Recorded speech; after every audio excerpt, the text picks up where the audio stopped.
So today we're going to talk about what happens when you're in the middle of your round and things go awry. You start hitting them fat, you start hitting them thin, you start hitting them left, you start hitting them right out of nowhere. And you played the first 3 holes perfectly and all of a sudden something's crept into your swing. Especially if you're playing in a tournament, you got to know how to self-correct. And that's what we're going to do today, how you correct yourself.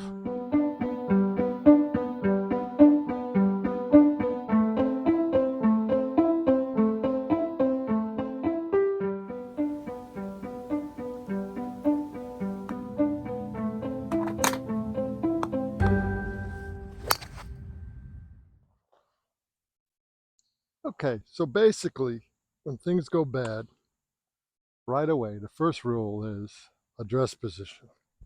How am I addressing the ball? Have I changed it? Am I reaching for it? Am I too close to it? Am I relaxed? Am I aiming at the hole? Don't forget to pick a spot at your target. And once you have your spot over here, just keep that spot and forget about the target, right? So your posture, that's rule number one when things go bad, right? You're probably not aiming at the hole anymore and you're compensating in some fashion to correct that, right? That'll even make you hit it offline. Okay, that's rule number one. Rule number two is maybe you've lost your tempo. So if you think you've lost your tempo, don't forget to use a pre-shot routine or a little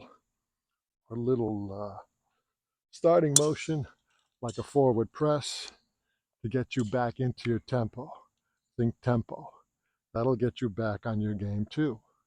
All right, so number one, make sure you're addressing the ball how you usually do. And you should write down on a pad where your hands are, what your grip's like, all that. Like I have my grip, my left hand is here at the target, my right hand is against in the back facing directly behind.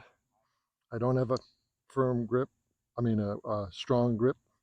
I have a weak grip, that's me.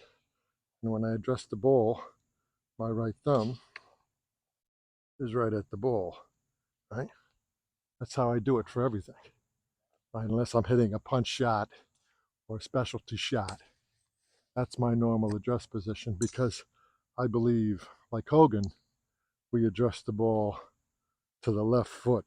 If you're right-handed, to the left foot, the same way for every shot.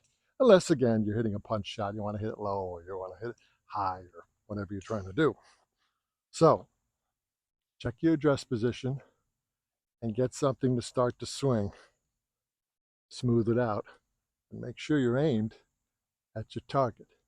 Because it could be just something simple like not aiming at your target. Because believe it or not, when you're not aimed at your target, your body senses this, and at the last minute, it tries to throw it at the target. It tries to self-correct itself. So make sure that you're aimed at your target so you can just go through the hitting area free without interruption. That'll help you get on track 90% of the time.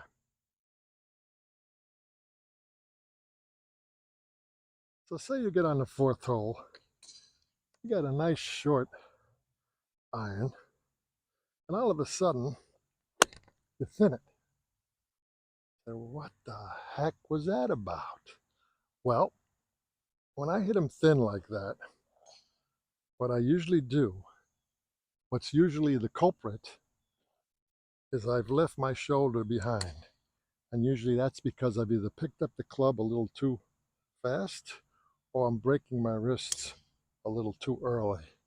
And that causes my shoulder to lag behind the shot. So what you need to do when you move the club, don't have an early wrist break unless that's your natural way to swing. If it is, keep that. If it's natural and you've hit the ball great that way. But otherwise, as soon as the head of the club moves, the shoulder has to move. Get down there. And that'll usually, for me anyway, take care of the thin shots, right? Make sure you have a shoulder turn, right? And that should take care of your thin shots. Of course, you have the good address position, and you don't feel like you're moving off the ball. Just make sure that your shoulder turn, keep your arms tucked in to your armpits, and just make a good shoulder turn.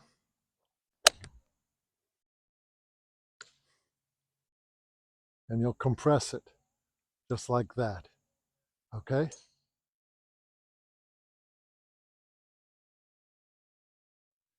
So suppose, take out your fairway wood, hit a good drive, and you're getting ready to hit it, and all of a sudden, you hit it a little fat. It doesn't go anywhere. What the heck was that about? How'd I hit it fat? Well, usually, when I hit the ball fat, that's totally a red flag for moving off the ball. Now, what does that mean? It means you're getting too much weight back on the right foot and you're not coming back. And usually, when you hit it fat, you're moving your head with it, see? Head's going this way.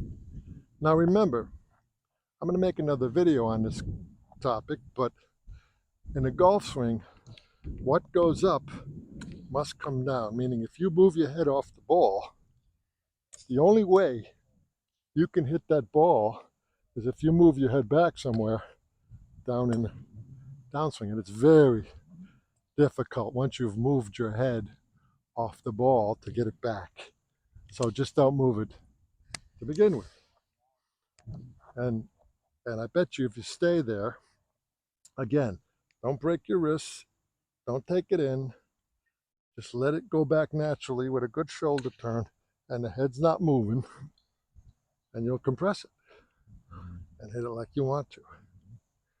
Right?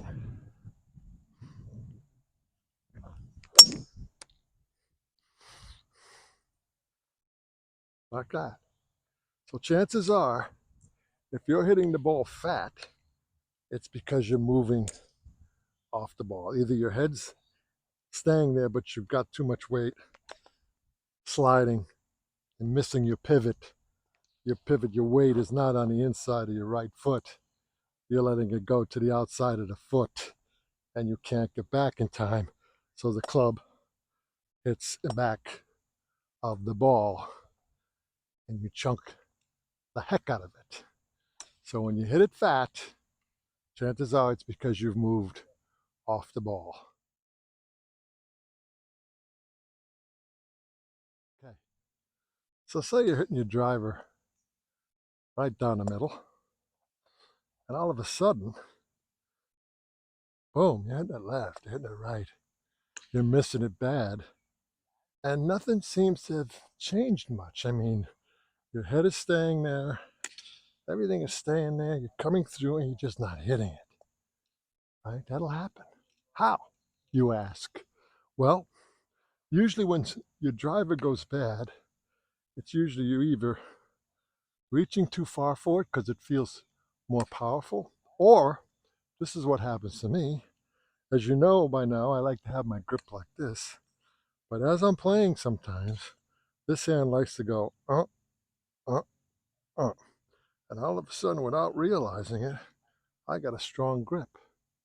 And my swing is built on a weak grip. So it'll happen. It happens a lot that during the course of the round, without knowing it, you're changing your grip. So you have to be vigilant and make sure every time you grab the club, that's your grip, right? And the worst of it, is when you get over the ball, you know your grip is messed up, so you go back and you put your grip on the club, and because you've been hitting 4 or 5 shots with a strange grip, your best grip doesn't feel like your grip anymore. Ever have that happen? I go, what the heck? How did that happen? But most of the time, if you give it a chance and you force your grip on the ball like you normally do, you'll hit it right on the butt. But it plays with your mind that all of a sudden you're changing your grip in the middle of sometimes maybe you're hitting a special shot or you got to hook a shot, you got to hook a ball, and you're changing it. Never forget what your best grip is. You may notice that now I'm wearing a glove. It's so humid here tonight that I'm sweating so much I got to put the glove on. But never forget what your best grip is. Now, could be that you're aiming wrong again, too far right, you're taking the club in and you're getting stuck behind here, that could be. Or you've let your shoulders creep open and you're wondering why you've picked up a slice all of a sudden. Remember, the shoulders aim the shot. The feet do not aim the shot. The chest doesn't aim the shot. Your shoulders aim the shot. So make sure that your shoulders are aimed where you want the ball to go. So, boom. And of course, because it's a driver, you're more susceptible to swinging harder and moving a little off the ball. And if your grip has changed, you're moving a little bit off the ball. I mean, these are recipes for hitting it all over the lot. Okay? So, those are my ideas to get you started on how to self-correct. The best thing you can do for yourself is get a little notebook and write down in this diary, my swing diary, how I address the ball, right? How I take the club back. I mean, you can film yourself. That's okay too. But you don't have to. You could just write it down and keep it in a little library for yourself. And when things go bad, you got it, right? You just have it right there. Oh, that's what I was doing, you know?